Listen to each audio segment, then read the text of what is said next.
Welcome to the first lesson of the What and How for Photoshop beginners. So in the first lesson I want to cover what is Photoshop and what type of Photoshop version do you need as a beginner. So I guess most of you already know what Photoshop is, but for those who don't, here's a more technical explanation. Photoshop is an image editing software developed and manufactured by Adobe Systems Inclusive.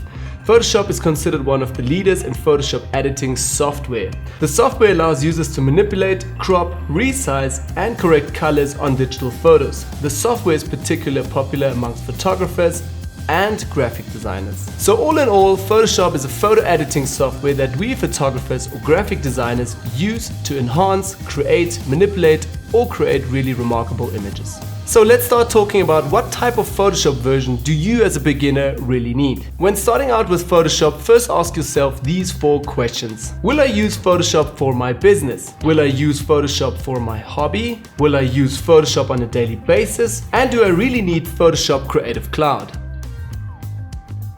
Now that you have answered these 4 questions, take a look at the different Photoshop versions and their prices, keeping in mind your position and what type of Photoshop version you really need. Let me brief you on the different Photoshop versions. Photoshop CS4, the 4th version of Photoshop. Not so good to start out with, cheap but hard to come by and very outdated. I wouldn't recommend this version. Photoshop CS5, the 5th version of Photoshop. Okay to start out with, it's cheap but hard to come by and outdated as well. So I wouldn't recommend this unless you already have a version and you're a beginner.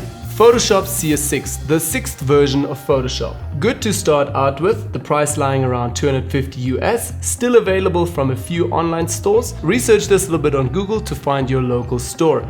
Also, I would recommend this if you're a hobbyist or a beginner. Photoshop CC 15 to 16, the latest Photoshop version number 7, coming out with regular updates, and it's also a monthly subscription plan of $19.99 with regular updates. This Photoshop version is a cloud-based system, and you can read up more about this all on the details at adobe.com, or choose a plan at creativeadobe.com with the plans. I would definitely recommend this version if this is for your business and if you use Photoshop on a daily basis. A little side note here, Photoshop is available for all operating systems, meaning Windows operating system and Macintosh. So this is all for the first lesson on Photoshop, what and how. We'll now move over to the second lesson where we'll start discussing the Photoshop layout right away on the desktop.